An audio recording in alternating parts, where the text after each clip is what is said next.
नमस्कार मित्रों, आप सभी का स्वागत है। आज मैं आपको जिस किसी का भी डेट ऑफ बर्थ न हो और अपने जीवन में चल रहे घटनाओं से आप किस तरह जान सकते हैं कि कौन सा ग्रह आपका कमजोर है। जैसे सूर्य कमजोर होता है तो आपके जीवन में किन किन बातों की कमी करता है। चंद्रमा के कमजोर होने पर आपके शरीर में किस प्रकार की तकलीफें प्रदान करता है और जीवन में क्या क्या परेशानियां आती हैं। इस तरह से मंगल, बुध इत्यादि कमजोर होने से किन किन बातों की परेशानियां आपके जीवन में आती है और शरीर कष्ट किस प्रकार का होता है। यह हर ग्रह अपना अपना स्थान रखता है, जो शरीर में भी और तकदीर में भी। आज मैं उन्हीं ग्रहों की बातें करने जा रहा हूं जो आपके जीवन में घटनाओं से आप स्वयं जान सकते हैं कि कौन सा ग्रह आपका कमजोर है। जिस किसी का भी सूर्य कमजोर हो उसके जीवन में क्या क्या असर करता है। जैसे पहले नंबर पे तो आपका आंखें कमजोर हो जाती हैं, साथ में सिर के बाल उड़ जाते हैं, यानी सिर से संबंधित सभी परेशानियां सूर्य प्रदान करते हैं। रीढ़ की हड्डी से संबंधित परेशानियां भी उसके जीवन में आती हैं और हड्डी का टूटना इत्यादि। साथ में रक्त विकार यानी खून से संबंधित बीमारियां जो होती हैं उनमें भी सूर्य का ही कारक होता है। कोर्ट कचहरी के चक्कर लगाने पड़ते हैं, जेल इत्यादि के योग बनते हैं। और आत्मा का कारक भी सूर्य होता है और आपकी आत्मा को छल्ली छल्ली करने वाले शब्द आपको सुनना पड़े, अपमानित होना पड़े, बार बार आप अपमानित हो रहे हैं, लांछन इत्यादि लग रहा है, उस इंसान को सरकारी नौकरी प्राप्त नहीं होती है जिसका सूर्य कमजोर होता है। बहुत से बार ऐसा देखा जाता है पिता के साथ संबंधों में भी आपकी मधुरता न हो। अब बात करते हैं चंद्रमा की। यदि आपका चंद्रमा कमजोर है, प्रथम आपका माता के सुख में कमी करना, यानी माँ को किसी भी प्रकार से कष्ट हो, सुख न हो। सूर्य कमजोर होने से भी पिता के सुख में कमी करना, यानी पिता रोगी हो सकते हैं, बीमार हो सकते हैं। सफेद वस्तुओं का व्यापार चंद्रमा से देखा जाता है, दूध दही इत्यादि का व्यापार चंद्रमा से देखा जाता है। और चंद्रमा मन का कारक है और आपके दिल को ठेस पहुंचने वाले शब्द आपको सुनना पड़े, ऐसा भी देखा जाता है। दाएं आंख का कारक सूर्य है तो बाएं आंख का कारक चंद्रमा है। आंखें भी कमजोर होती हैं जिसका चंद्रमा कमजोर होता है। जिस किसी का भी चंद्रमा कमजोर हो उसके जीवन में धन की कमी बनी रहती है। पेट का कारक, दिल का कारक और दिमाग का कारक जिसका चंद्रमा कमजोर है वह पेट की परेशानियां, दिल की परेशानियां और दिमागी परेशानियां भी चंद्रमा प्रदान करते हैं। जिस किसी का भी मंगल कमजोर हो, प्रथम उसे भूमि, जमीन, जायदाद का सुख प्राप्त नहीं होता है और जहां उनका जन्म होता है उस स्थान पर उन्हें स्थान परिवर्तन होता है उनके जीवन में। छोटे भाई का सुख आपको प्राप्त नहीं होता है।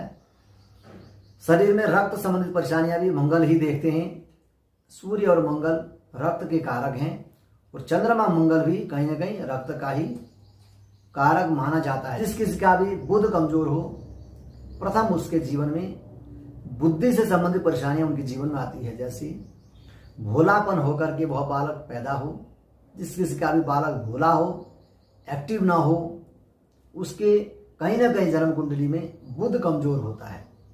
वाणी में मिठास ना हो, कर्कशता हो, वाणी में मधुरता ना हो, यह भी बुध का ही कारक होता है। और हरे वस्तुओं का व्यापार बुध से देखा जाता है। बुद्धि से रिलेटिव जो भी व्यापार होते हैं वह भी बुध को ही देखा जाता है। मामा के खानदान, मौसियों का खानदान, यह भी बुध से ही हम देखते हैं।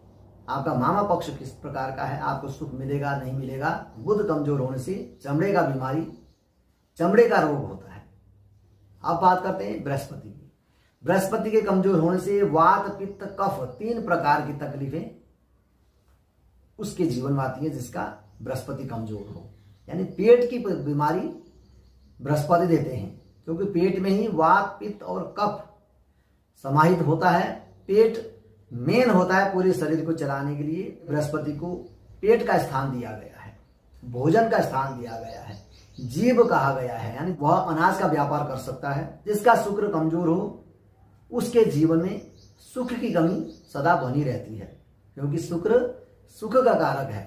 आपका शरीर चमकदार है, सुंदर है और एक्टिविटी है, चुस्त है। शुक्र मजबूत होने पर पुरुषों की शादी शीघ्र हो जाती है और स्त्री का सुख पूर्ण प्राप्त होता है। बृहस्पति मजबूत होने से पति का सुख पूर्ण प्राप्त होता है। शनिदेव जिसके कमजोर हैं उसके जीवन में घुटने से नीचे की जो तकलीफें हैं वह शनि प्रदान करते हैं, और पैरों में पहनने वाले चप्पल जूते इत्यादि का कारक भी शनिदेव का ही होता है। चमड़े का व्यापार भी शनिदेव का होता है। ईंट रेत बजरी इत्यादि का कारक भी शनिदेव का है। लोहा सरिया इत्यादि का कारक भी शनिदेव का है। तेल का कारक भी शनिदेव है। तो लोहे का व्यापार न करें, तेल का व्यापार न करें। यदि आप शनिदेव कमजोर होने पर इन व्यापारों को करते हैं तो आपको नुकसान होगा। चोट इत्यादि के कारक भी शनिदेव हैं। यदि आपको बार बार चोट लग रही है तब भी शनिदेव आपके कमजोर हैं। मंगल भी चोट के ही कारक माने जाते हैं। बिजली के कारक मंगल माने जाते हैं। मंगल कमजोर होने पर भी चोट लग सकती है, बिजली से नुकसान हो सकता है। शनि कमजोर है आपका तो नस से रिलेटिव जो भी बीमारियां होती हैं, जैसे नसें फूल जाती हैं, गांठें पड़ जाती हैं। राहु के अशुभ होने पर ऐसी अशुभ परिस्थितियां पैदा करती हैं जिससे इंसान गलत मार्ग पर चल पड़ता है। राहु में विशेष करके एक गुण होता है जो अकस्मात धन प्रदान करता है, यानी अकस्मात घटनाओं को घटाने की शक्ति रखता है। जैसे आपका बहुत बड़ा घटना घटने वाली हो और राहु मजबूत हो, वह घटना आपका क्षण भर में समाप्त हो जाएगा। वह घटना घटेगा नहीं, आप बच जाएंगे। लॉटरी इत्यादि के कारक भी राहु ही प्रदान करते हैं। जिस किसका लॉटरी लगता है उसका राहु अवश्य शुभ होगा। अकस्मात धन प्रदान करते हैं, इतना धन प्रदान करते हैं आप सोच भी नहीं सकते, यह राहु के कारण है।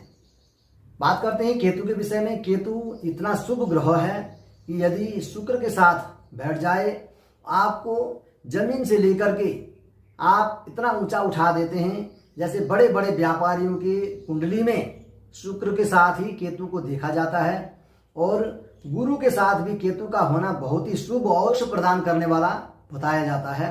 और केतु इतना शुभ है कि वह मोक्ष प्रदान करता है। केतु के विषय में केतु नाम आता है झंडे की तरह। जैसे झंडा सिर के ऊपर लगाया जाता है और घर के ऊपर लगाया जाता है, चोटी में लगाया जाता है, तो वह झंडा एक सम्मानित वस्तु होता है।